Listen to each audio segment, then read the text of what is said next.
तो पिछले वीडियो में हम लोग जो है समुच्चय का सम्मिलन, समुच्चय का सर्वनिष्ठ, समुच्चयों का अंतर और सार्वत्रिक समय, इस सब के बारे में पढ़े थे, जिसमें कि तुमको एक्सरसाइज 1.4 जो तुम्हारा है एनसीईआरटी बुक का, उसको तुमने उम्मीद है कि बना लिया होगा। और आज जो है उसके बाद का एक्सरसाइज 1.5 के लिए हम लोग जो है स्टार्ट कर रहे हैं। तुम लोग को जिसको भी जो परेशानी होता है अगर बनाने में नहीं क्वेश्चन बन रहा हो, इसे क्वेश्चन तो आसान ही था, तो राइस ट्यूटोरियल ऐप की मदद से हमसे संपर्क कर सकते हो। तो इसके साथ जो है तुमको 1.5 का स्टार्ट करते हैं। राइस ट्यूटोरियल जो ऐप है हम लोग का, हमारा संस्थान का, उसको यूट्यूब को उसको प्ले स्टोर से तुम लोग डाउनलोड कर लो। और सारा जो तुम्हारा है जितना भी वीडियो देखना चाहोगे यूट्यूब पर, सारा सीरियल में है, तुमको जिसके प्ले लिस्ट में जा करके सारा देखोगे तो समुच्चय का तुमको जो है क्लास 11 का गणित में तुमको समुच्चय का मिल जाएगा। भौतिकी का देखना चाहोगे प्ले लिस्ट में भौतिकी का देख सकते हो, रसायन का, या फिर या इंग्लिश माध्यम में देखना चाहते हो तो उसमें फिजिक्स, केमिस्ट्री, मैथ करके खोजोगे तो मिल जाएगा, 12 का भी मिल जाएगा। और राइस ट्यूटोरियल पर ऐप पर जाकर के तुम सारे के नोट्स वगैरह भी ले सकते हो, फिजिक्स केमिस्ट्री के नोट्स मिल जाएंगे तुम्हें, जो है live class, personal doubt, personal contact, इन सबों के लिए तुम यूट्यूब में तुम जो है प्ले स्टोर से उसको डाउनलोड कर सकते हो राइस ट्यूटोरियल ऐप को। तो इसी के साथ आगे पढ़ाई करते हैं। 1.5 का जो है आज हम लोग पढ़ाते हैं। सो 1.5 में तुमको है एक चीज सीखना है हमको कि किसी समुच्चय का पूरक समुच्चय क्या होगा। तो एक चीज पूरक समुच्चय के बारे में आज देखते हैं। पूरक समुच्चय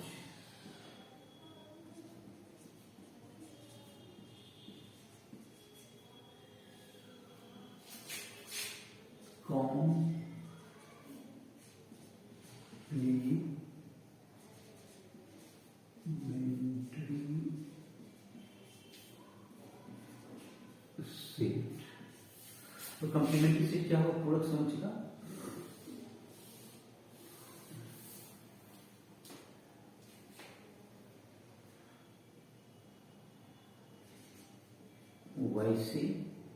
वैसा समुच्चय, वह समुच्चय याद कर दो, वैसा पढ़ा दो, वह समुच्चय।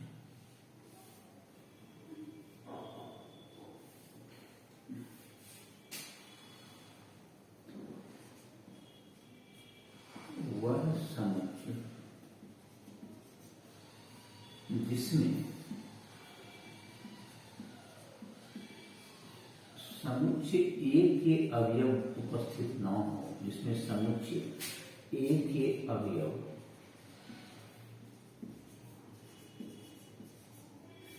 को छोड़कर, अवयव को छोड़कर सार्वत्रिक समुच्चय के सभी अवयव उपस्थित हों। सार्वत्रिक समुच्चय के सभी अवयव, सार्वत्रिक समुच्चय के सभी अवयव उपस्थित हों।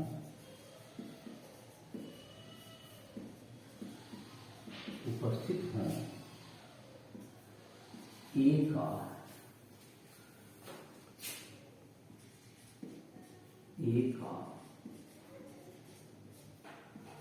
पूरक समुच्चय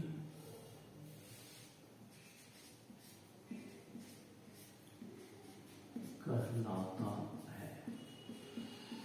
एक का पूरक समुच्चय आता है तो इसमें एक के अवयव ना हो, बल्कि जिसमें एक अवयव उपस्थित न होकर के पूरक समुच्चय, जो सार्वत्रिक समुच्चय के सारे अवयव हो, उसे एक का पूरक समुच्चय कहते हैं। तो जैसे कि एक हम लोग यूनिवर्सल सेट ले लेते हैं, अगर मान लेते हैं एक से लेकर के 1 2 3 4 5 6 7, चलो 8 तक ले लो इसमें ले लिए, और समुच्चय ए में ले लेंगे 1 3 5 और 7 ले लिया तुमने, ठीक है। तो ए का सब कंप्लीमेंट, ए का पूरक समुच्चय जिसका संकेत होता है ए के ऊपर में डैश लगा देता है। ए का पूरक समुच्चय परिभाषा से भी समझ में आया होगा, तो बहुत से स्टूडेंट को तुम बता दे सकते हो परिभाषा में क्या लिखा हुआ है कि जो कि ए में नहीं रहे इसका अवयव, लेकिन सार्वत्रिक समुच्चय में रहे, ऐसे अवयव, सार्वत्रिक समुच्चय के ऐसे अवयव जो कि ए में नहीं हो लेकिन सार्वत्रिक समुच्चय में उपस्थित हो, तो ए के पूरक समुच्चय में होता है। तो देखते हैं कौन कौन अवयव है जो ए में नहीं होना चाहिए लेकिन सार्वत्रिक समुच्चय में होना चाहिए। सार्वत्रिक समुच्चय से एक है, सार्वत्रिक समुच्चय में एक है लेकिन एक तो इसमें भी है, एक तो नहीं लेंगे, इसका मतलब लेकिन दो तुमको नहीं है, दो ले लो, फिर 4 ले सकते हो, फिर 6 ले सकते हो, फिर 8 ले सकते हो। तो जो कि ए में, जो कि सार्वत्रिक समुच्चय यू में हो और ए में नहीं हो, तो ए के सार्वत्रिक समुच्चय का संकेत का यू। तो इस प्रकार से तुम समझ गए होगे कि सार्वत्रिक पूरक समुच्चय का मतलब क्या होता है। तो काफी आसान सा काम है। इसमें तुम देख सकते हो कि अगर पूरक समुच्चय का, जैसे कि तुमको अगर भेन आलेख खींचे इसको, तो जैसे कि अगर इसमें देखें तो कोई समुच्चय ए हो गया, यहाँ पर ए है और यहाँ पे यू है, तो जो ए के बाहर का जितना एरिया है इसको हम लोग अगर इस क्षेत्र को छायांकित कर दें, शेडेड कर दें, तो ये किसको दिखाएगा, इस समुच्चय ए है, ये तुम्हारा कौन सा समुच्चय है, इट इज समुच्चय ए है, सेट ए। तो इसके बाहर का जो पार्ट हो गया सब कुछ इसको दिखाएगा, ये ए डैश। तो ए डैश का वेन आलेख है, ए डैश का वेन आलेख। और ये जो रेक्टेंगल है, जो आयत है, वो सार्वत्रिक समुच्चय को बताएगा। जैसे अगर इस समुच्चय को हम लोग दिखाना चाहेंगे वेन आलेख में, तो इसके अंदर जो दिखा देंगे 1 3 5 7 2 4 6 8, तो इसके बाहर दिखा दोगे और सार्वत्रिक समुच्चय के अंदर हो गया।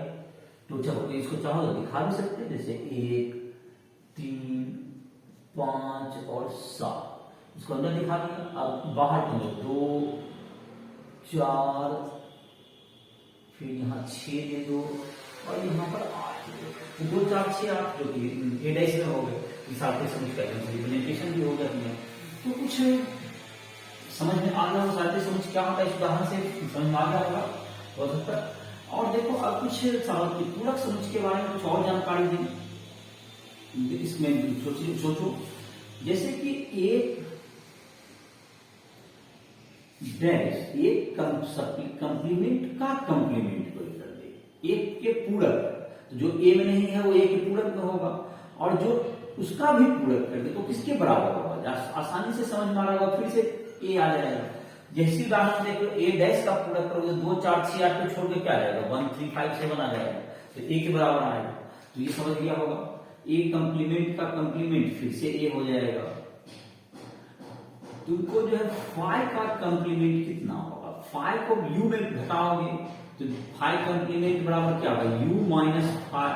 तो 5 में तो कुछ होता ही नहीं है, तो जो भी बचा तो u बचेगा, u घटा 5, मतलब इसमें u घटा दोगे तो a डैश का मतलब u माइनस a भी होगा, a डैश का मतलब u minus a।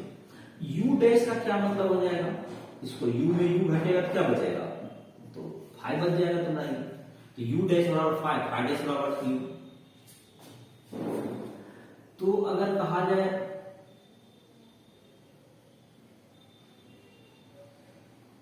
A intersection A dash कितना होगा, ए और ए जो ए में नहीं होता है वो ए डैश में होता है, तो ए और ए डैश में क्या मैच करेगा, कुछ भी मैच नहीं करेगा। ये किसके बराबर होगा, ये 5 के बराबर होगा, ये किसके बराबर होगा, 5 के बराबर। ए यूनियन कहेंगे ए डैश, जो ए में नहीं होता वो ए डैश में होता है, ये किसके बराबर लगेगा, यूनिवर्सल सेट के बराबर हो जाएगा। तो इस तरह से कुछ जो तुमको कुछ कॉमन बातें हैं वो तुम देख रहे हो। और दो जो है तुमको एक डिमॉर्गन्स लॉ कहते हैं, दो जो इंपॉर्टेंट इसमें होता है जिसको वेन आलेख के द्वारा इसको प्रूव भी कर सकते हो, इसे डिमॉर्गन्स लॉ कहते हैं। डी मॉर्गन वैज्ञानिक का नाम है, डिमॉर्गन्स लॉ। डिमॉर्गन का क्या नियम है, देखो ये दो नियम है इसमें, ए यूनियन बी का होल डैश बराबर होता है, देखो ए डैश इंटरसेक्शन बी डैश, ए डैश इंटरसेक्शन बी डैश। दूसरा हो गया तुमको ए इंटरसेक्शन बी का होल डैश बराबर ए डैश यूनियन बी डैश। ये दो लॉ हो गए डिमॉर्गन्स लॉ का। क्या लॉ हो गया तुमको, ये दो नियम हो गए डिमॉर्गन्स लॉ का। चलिए तो ये तुमको है जिसको याद कर लोगे तो इसको जो है वेन आलेख से भी इसको क्या कर सकते हो, इसको प्रूव भी कर सकते हो। जैसे कि मैं वेन आलेख से इसको प्रूव करके दिखाता भी डिमार्गन्स लॉ को। अब तो इसके लिए जो है तुमको बोर्ड को पहले साफ करना पड़ेगा। तो जो है कि तुम लोग इसको नोट डाउन कर लो, इतना लिखा हुआ है तो इसमें शायद बहुत सी बातें समझ में आ गई होगी। और इस तरह की और भी तुमको जो है इसमें ए यूनियन ए डैश कितना हो जाएगा, जो ए में नहीं है और ए डैश में है दोनों का यूनियन करोगे तो जाहिर है कि सारा आ जाएगा। ए इंटरसेक्शन ए डैश दोनों में कोई मैचिंग नहीं होगा तो फायर होगा। तो इस प्रकार से तुमको जो है इसका जो है तुमको समझ में आ गया होगा। और एक जो डिमार्गन्स लॉ बताए हैं ये दोनों लॉ, इसको जरा वेन आलेख से प्रूव करके देखते हैं। तो इसको मिटा रहे हैं, इसको नोट डाउन कर लो।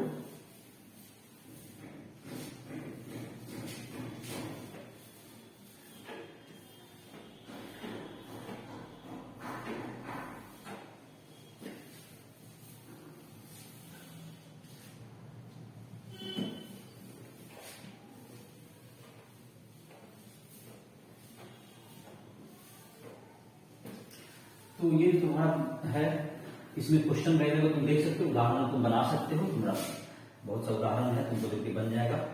जहां भी दिक्कत हो उसके लिए संपर्क करो।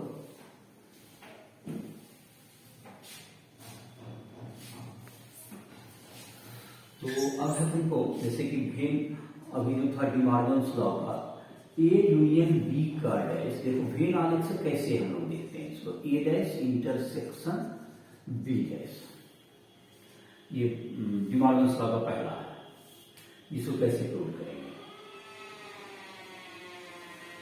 तो इसको जैसे कि है तुमको एक समुच्चय हो ए और बी जो कि असंयुक्त ना हो ऐसा ही लेते हैं। ये सभी के लिए सत्य होता है, ऐसा कुछ नहीं असंयुक्त के लिए होगा। तो यहाँ ए हो गया और ये हो गया बी।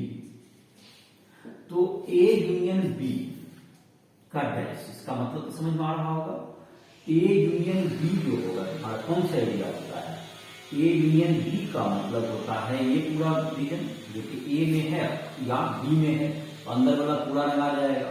लेकिन उसका डैश करेंगे तो कौन सा एरिया रंगाएगा, ये कोई भी से ऑब्जेक्टिव प्रश्न वगैरह में बनाने में, जेईई मेंस का एग्जाम हो या तुमको और भी कहीं पर तुमको बोर्ड एग्जाम में भी तो इसका जो है तुमको इसको रंगने में तुमको देखोगे वेन आलेख से तुम ऑब्जेक्टिव वगैरह में भी क्या कर सकते हो, ऑप्शन को छांट सकते हो आराम से। और इसे प्रूव करने का कुछ नियम बताएंगे जो कि मिश्रित अभ्यास है, जो कि मिसलिनियस चैप्टर है, उसमें तुमको उसका उदाहरण वगैरह बताएंगे, एक्सरसाइज भी उसका बहुत सा बताएंगे, क्वेश्चन हल करके दिखाएंगे आगे आने वाली वीडियो में। तो ये तुमको एरिया होगा। तो ये किसका वेन आलेख तुमने अभी ड्रॉ किया, ए यूनियन बी का डैश। अगर ए डैश इंटरसेक्शन बी डैश का वेन आलेख लीजिए और दोनों अगर इक्वल हो जाए तो समझ लो दोनों बराबर है। तो ए डैश क्या होता है और बी डैश क्या होता है। ए डैश का मतलब कौन सा हुआ रीजन और बी डैश का मतलब कौन सा रीजन हुआ।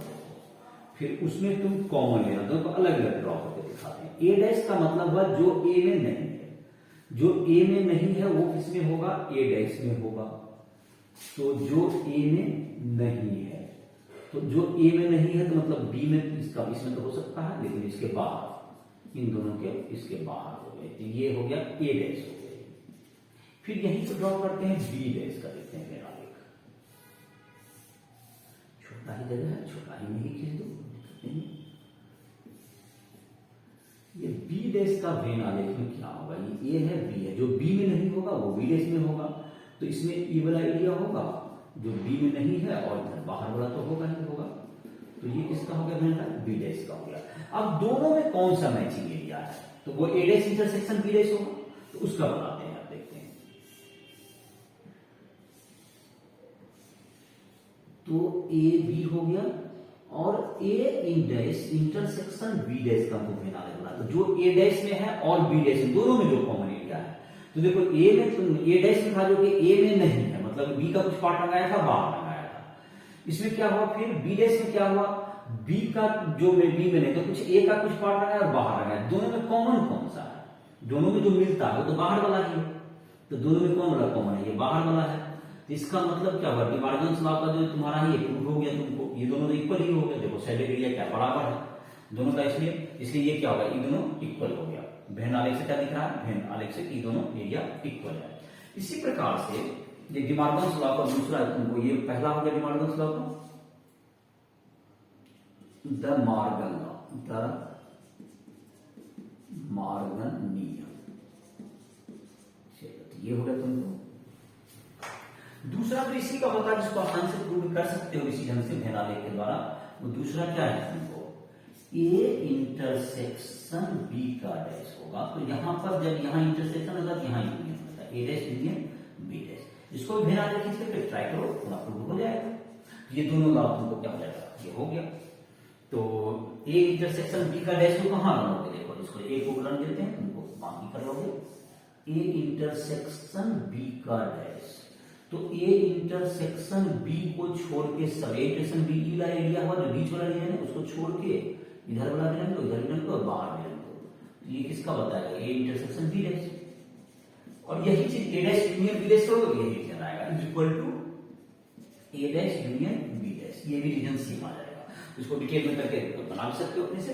तो आई थिंक कि तुमको समझ में आ गया होगा। मॉडर्न लॉ भी प्रूव कर सकते हो और कुछ इसका गुण धर्म वगैरह भी पूरक का हो गया। तो मुझे लगता है कि तुमको पूरक समुच्चय का जो 1.5 एक्सरसाइज इस प्रकार क्या कर सकते हो, तुम आसानी से बना सकते हो। और बाकी तुमको जहां पर भी दिक्कत हो उदाहरण में या जहां भी तो कर सकते हो। जैसे कि आप देखते हैं कुछ क्वेश्चन देखते हैं। अब जैसे कि है a माइनस बी को हम लोग क्या लिख सकते हैं, a माइनस बी का मतलब जो a में नहीं है, a में हो बट b में नहीं हो, a में हो एवं b में नहीं हो, b में नहीं, ऐसा लिख सकते हो तुम, a इंटरसेक्शन b डैश। इसको लिखने का ये एक तरीका ये भी है। a माइनस बी को क्या लिख सकते हैं, a इंटरसेक्शन b डैश। तो ये भी नोट कर सकते हो, a माइनस बी को लिख सकते हैं a इंटरसेक्शन b डैश।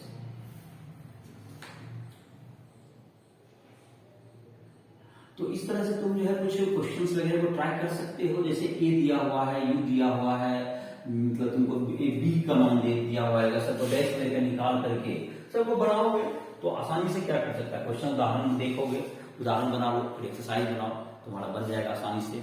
तो ये तुमको 1.5 नंबर लेक्चर जो है इसका यहीं पे समाप्त करते हैं। तो फिर नेक्स्ट जो है तुमको बहुत छोटा सा ही ये लेक्चर रहा। और उसके बाद जो तुमको 1.6 में भी तुमको कुछ उदाहरण दिए हुए हैं, उसको बताएंगे। उसके बाद मिसलेनियस का तुमको एक्सरसाइज होगा। तो इसी सब वीडियो समाप्त कर